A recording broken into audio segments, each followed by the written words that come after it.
आज का जो लेक्चर होने वाला है वो किरचॉफ वोल्टेज लॉ के बारे में जानने वाले हैं। और इससे पहले वाले वीडियो में मैंने बनाया था किरचॉफ करंट लॉ क्या होता है।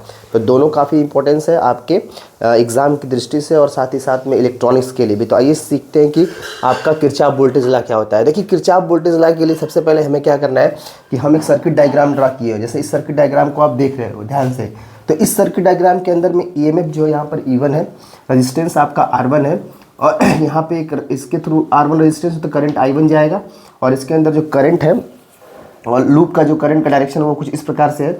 इस वाले में जो करंट का डायरेक्शन है कुछ इस प्रकार से, मतलब इसमें करंट ऐसे जा रहा है क्योंकि ये पॉजिटिव है और ये नेगेटिव है, और यहाँ पर भी ये पॉजिटिव और क्या है नेगेटिव है। तो आइए इस सर्किट डायग्राम को देखते हुए इस स्टेटमेंट को समझते हैं। तो कह रहा है कि in any electric circuit the algebraic sum of EMF and product of current and resistance the product of resistance and current in any close path.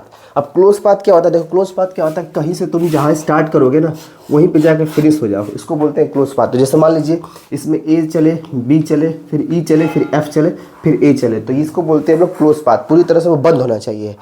Close path at any instant is equal to zero, मतलब कि क्या होना चाहिए, वो zero के बराबर होना चाहिए। बोल रहा है कि the algebraic sum of EMF plus and product of resistance and क्या current, the algebraic sum of product of current and resistance is equal to क्या, जीरो। इसे ही बोलते हैं हम लोग क्या, किरचॉफ वोल्टेज लॉ। और देखिए ये जो है ना, जैसे किरचॉफ करंट लॉ जो होता है वो भी law of conservation of energy को फॉलो करता है, और जो किरचॉफ वोल्टेज लॉ है ना वो भी law of conservation of energy को फॉलो करता है, जहाँ पे एनर्जी को ना तो ही डिस्ट्रॉय किया जाता है ना ही उसको कुछ खत्म कर दिया जाता है। Energy can neither be create nor be destroyed, but इसको क्या कर सकते हैं, एक फॉर्म से दूसरे फॉर्म में सिर्फ क्या कर सकते हैं, ट्रांसफर कर सकते हैं।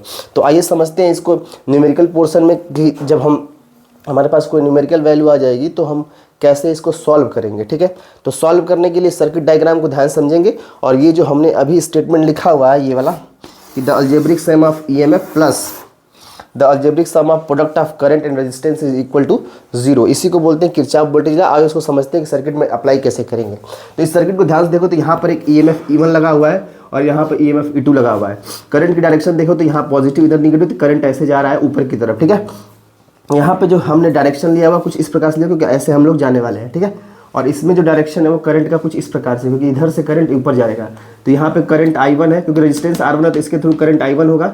यहाँ पे रेजिस्टेंस R2 है तो करंट डायरेक्शन जो इस प्रकार है, तो रेजिस्टेंस R2 है तो करंट I2 होगा। लेकिन यहाँ पे जो R3 है तो इधर से भी करंट I1 आ रहा है और इधर से भी करंट I2 आ रहा है, तो इन दोनों का सम जो होगा ना R3 से गुजर रहा है। तो हम क्या बोलेंगे कि इस स्टेटमेंट को लगाएंगे तो सबसे पहले क्लोज पाथ कंसिडर करेंगे। तो क्लोज पाथ क्या हो जाएगा, यहाँ से देखो ABEF, तो हमने बोला there are two close path loop ABEF, और दूसरा जो आपके पास होगा कहाँ गया BCD, इसको ऐसे बना लो ABEF A कर लो तो क्लोज हो जाएगा पूरा। ठीक है, और इसको बोलो BCDEB कर लो, BCDEB, तो ये पूरा क्लोज पाथ हो गया। तो आइए पहले सबसे इसमें चलते हैं, ABEF और A में चलते हैं, तो ये पूरा क्लोज पाथ होगा। देखो अब इधर से चलो, तो पहले चले तो यहाँ पे करंट होगा I। अब देखो वोल्टेज को ही लेके चल रहा है क्योंकि यहाँ पर वोल्टेज लॉ होने वाला है, तो V बराबर होता है I इंटू R, इसी को लेके चलेंगे पहले।